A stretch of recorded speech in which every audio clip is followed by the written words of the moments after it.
පිරිමි කට්ටියගේ සෙක්සුවල් ආසාව අඩු වෙන එක. ඒකට කියන්නේ අර ලිංගික කනෙක්ෂන් එක අඩු වෙන එක. ඒ වගේ මගේ සිංගල පොඩ්ඩක් වෙනස් වෙන්න පුළුවන් අල්ලගන්න. ඒ වගේ ලිබිඩෝ අඩු වෙන එක. ආසාව අඩු වෙන එක. සාමාන්‍යයෙන් හිතාගෙන ඉන්නේ වයස ගියා නම් මිනිපුර ඇවිල්ලා ලොකු වුණා බබා මේ කසාද බැඳලා බබාලා ඒ නිසා අපිට අඩු වුණා වයස ගියා කියලා. මම මේක ක්ලියර්ලි කියන්න. වයසට අඩු වෙන එක චූටි කෑල්ලක් තමයි තියෙන්නේ. සාමාන්‍යයෙන් අපිට 30 ඉඳලා 40 වෙනකොට අපිට ටෙස්ටස්ටරෝන් හෝමෝන් එක 1% to 2% අඩු වෙනවා. ඒක තමයි අපිට මේ ලිබිඩෝ වලට හේතුව. අதாவது ලිංගික ආසාව එන එකට වැඩිපුර හේතුව. ඒක දැන් අපිට 40 ඉඳලා 1% අඩු වෙනවා 60 වෙනකොට. එහෙනම් 100ට 80ක් අපිට තියෙනවා. බට් ලිංගික ආසාව ගොඩාක් අඩු වෙලා. එහෙනම් මොකද තියෙන්නේ? ඒක වයස ගියාද?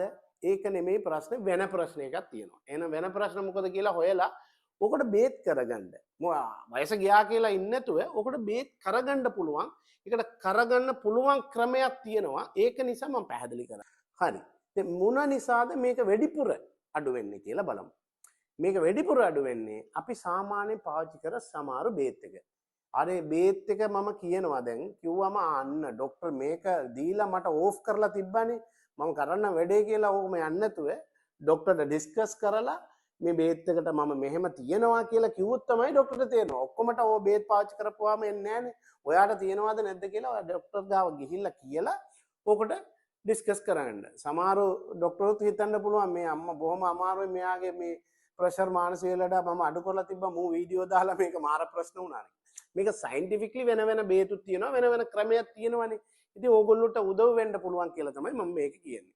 හරි. ප්‍රෙෂර් වලට බොන බේත් එක සාමාන්‍යයෙන් අපි ඇටනෝල්, ප්‍රොපනෝල්, HCT කියලා තියෙන හයිඩ්‍රෝක්ලෝරෝතයසයිඩ්ස් ඒක ස්පයිරනෝලැක්ටෝන්. මේ ಜಾති හතරම අපි බොනවා නම් ඔයාට මේ ප්‍රශ්න තියෙනවා නම් ගිහිල්ලා ડોක්ටර්ට ඩිස්කස් කරන්න. ඒ වගේ මානසික ලෙඩෙන් අර දුක ගතියට බොනවනේ ડિප්‍රෙෂන් වලට.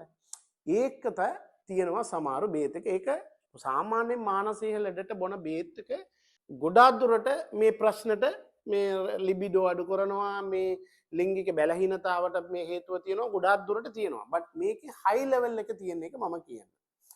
ෆ්ලොක්සටින්, අර ඩුලක්සටින්, පරක්සටින්,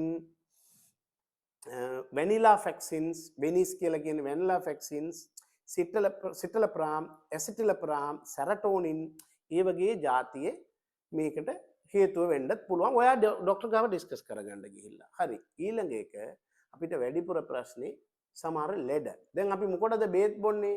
ડિප්‍රෙෂන්ට බේත් බොනවනේ. ඒ ડિප්‍රෙෂන් ගතියොත් අපිට තිබ්බොත් මේක අඩු වෙනවා. ඒ වගේ බ්ලඩ් ප්‍රෙෂරුත් මේකට හේතුව වෙන්න පුළුවන්. ඒ වගේ දියවැඩියාව හේතුව වෙන්න පුළුවන්. heart disease අපිට හේතු වෙන්න පුළුවන්. joint pain තියෙනවනේ arthritis ඒකත් හේතු වෙන්න පුළුවන්. ඒ වගේ ඊළඟ එක අපිට වැඩිපුර තියෙන ප්‍රශ්නෙත් අපි ස්ට්‍රෙස් වෙන එක. ඕන එක ටෙන්ෂන්. ඕන එකට ටෙන්ෂන් වෙනකොටත් අපිට ලිංගික මේ ආසාව අඩු වෙනවා. ඇට්‍රැක්ෂන් එක අඩු වෙනවා. ඒ වගේ මෙන්ටල් හෙල්ත් එක හරියට තියාගන්න නැත්නම් ඕක බලාපොරොත්තු වෙන්න බෑ. මම මේක කිව්වේ මේක වයස ගියා කියලා ගොඩාක් කට්ටි මේ ඉන්නවනේ. ඒගොල්ලොට මේක අවයානස් එකක්. වයස ගියා කියලා ඉන්න එපා. ඔකට හදාගන්න පුළුවන් තියනවා කියලා මේ ක්‍රමයක් තියෙනවා. වයස ගියා නම් 100ට 20ක් හරි 30ක් හරි තමයි අඩු වෙන්නේ. ගොඩාක් දුරට ඔක්කොම අඩු වෙන්නේ නැහැ කියලා මම පැහැදිලියෙන් කිව්වේ. Thank you.